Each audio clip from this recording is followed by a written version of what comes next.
the lesser of two evils. So yesterday turned out to be a very eye-opening day for me. I got up, took the kids to school, and myself to work like I normally do every day. I called my bank to get a card issue resolved so I can gain access to my card after work and pay a bill. Went on with the rest of my day working, doing schoolwork, and reading my Bible reading plan for the day as well. It seemed to be a normal day for me, but little did I know it was going to change dramatically. I left work with the rest of my day planned. I was going to hit the ATM for bill money, get the kids, grab a snack, and I run around to the front to see if someone can help since they claimed the issue was resolved that morning and it was very evident someone forgot. They turned me away saying they were closed and telling me to come back in the morning. I pleaded wearily to my car. I get in and go to turn on the car and leave just to see that the car would not start. I sat there in shock as I tried over and over again to start the car and nothing. I sat there in silence for a minute trying to process what was going on. Any other day I would have immediately started crying, but this time I was completely different. I became enraged. I was pissed. How could this be happening? We were literally just blessed with 2 cars. The first one broke down and is presently in the shop needing a water pump and starter, and now this one too? There honestly wasn't a lick of sadness in me, just pure anger. I sat in that car fuming and called my husband Derek to tell him what was going on. He was at work. Initially I called and told him and just kept saying, "I'm tired of this, babe." Then I found myself at a pivotal breaking point and flat out lost it. Not on him, mind you, but at all of it. I just began to scream and cry and vent in anger at all that was happening. I was done. I literally didn't stop until the sound of him crying stopped me. What had I done? He's always been able to stand strong for me, and somehow my breaking had turned him to break too. It was then that the sadness came rushing in like a tide. The car became quiet for a minute, and then Derek breaks down the silence with, "If this doesn't work, we're going back to Florida. Even if we have to start over and live with my parents, we're leaving." We both sit there on the phone crying, not knowing what to do. He gets off the phone and makes a few calls to people for help. As I sat there in the car thinking of what just happened on the phone with Derek, God directs me to write. My immediate reaction was a flat out nope, not today, God. Not right now with all this, because you won't like what I have to say or what I'll write. Then I hear it again. Write. And if you're too angry to write, then record. Now is the time to write. So, I go into my phone and open up my notebook app. I go through it and discover that you can record memos and notes. So I sit there angry, get myself together, and hit record. I began to talk about the day and all the mess happening. I let out all my frustrations and anger. I'm sitting there talking, and something happens. In the midst of my venting and complaining, God began to speak. As God began to speak, I simply allowed him to use me to minister to myself. I'm not going to lie and say I was automatically happy and rainbows began to shoot out of the sky.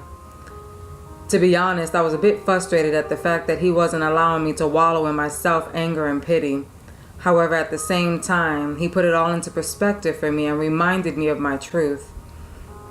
The truth is, this has been the most trying year of me and my family's lives. We've endured being homeless, rejected, lied on, threatened with eviction, lost a few cars, and a diagnosis of leukemia. We've had to settle for jobs where we were far from appreciated and make less than half of what we made in Florida. We've lost a lot. But as I sat in that car recording all my frustration and anger, God reminded me of one small truth. It could be worse.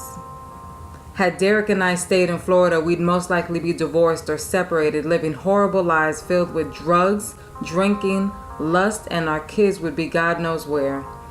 I'd probably be living with cancer and not know a thing because I'd be so engulfed in my life I wouldn't find out until it was too late and would end up dying in sin because of it. We were on a slippery slope to hell when we left Florida.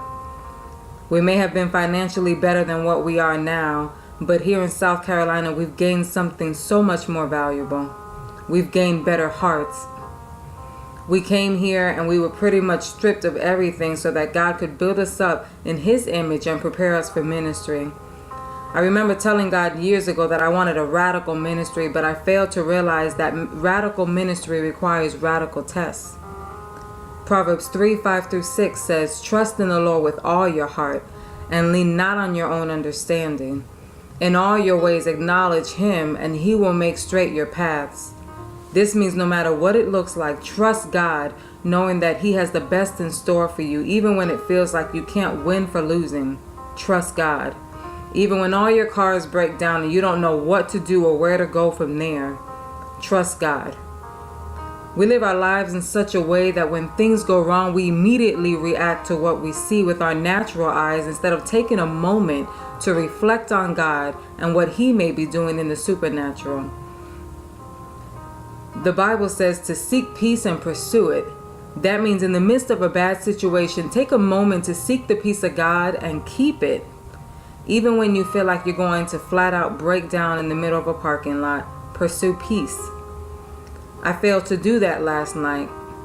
I allowed myself to get so overwhelmed by it all that I lost it. You want to know the great thing about God though? Even when we've had a breakdown and want to give it all up, He still takes the time to talk to us and remind us that He's there. Within 2 or 3 hours, I not only had someone help from my church family, but my paycheck had come in and I was able to get a battery, put it in, and the car started.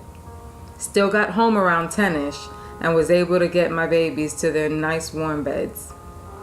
What's the point of this whole story? You'll have days where all hell seems to break loose around you. You'll want to give up and say forget it all. You won't be sad. You'll be flat out angry at God and at everyone and everything. However, it's what you do next that will make or break your situation. You can either sit and wallow in your anger and allow it to fester and make some horrible decisions, like going back to where God has delivered you from, or you can submit to God and what He's asking you to do and allow Him to bring you comfort and change your perspective. It's not always rainbows and sunshine in life.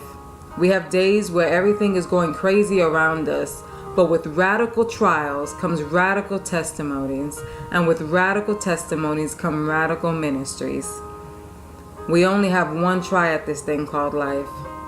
If I have to pick the lesser of two evils, I'll take the radical trials leading to radical ministry over going back to my comfort zone and wasting what's left of a miserable life in sin any day.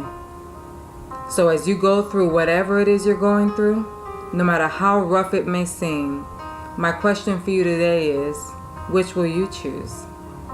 Until next time, be blessed.